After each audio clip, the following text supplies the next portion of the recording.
కర్నూలు జిల్లా కోడుమూరులో రెచ్చిపోతున్న దొంగలు. నిన్న రాత్రి మహబూబ్ బాషా ట్రేడర్స్లో దొంగలు బీభత్సం చేశారు. షాపు పైకప్పు రేకులను కోసి బియ్యం ప్యాకెట్లు, నూనె డబ్బాలు, నగదు మొత్తం 50,000 దాకా చోరీ అయిందని షాప్ యజమాని మహబూబ్ బాషా తెలిపారు. పోలీసులు కేసు నమోదు చేసి ఫింగర్ ప్రింట్ ఆధారంగా దొంగలను పట్టుకునే పనిలో పోలీసులు దర్యాప్తు చేపట్టారు.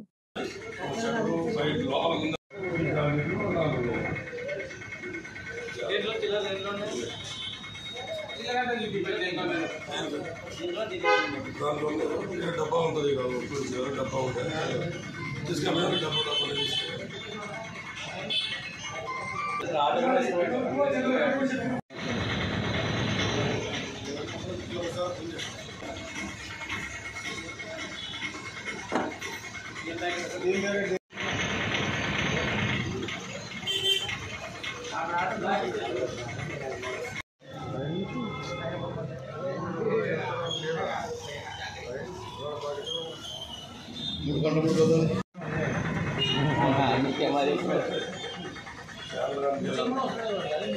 ఎన్ని గంటలకు తీసుకుపోయి జనాలు బొక్క పెట్టినారు. రేకులు కట్ చేసి రేకులు తీసుకుని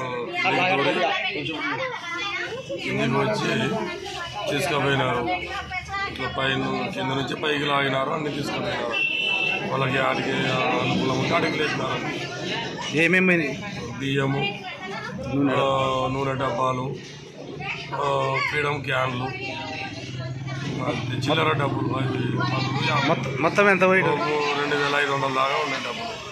మొత్తం కలిసి 48,000, 50,000 దాకా ఎంత పోయింది. 50,000 దాకా.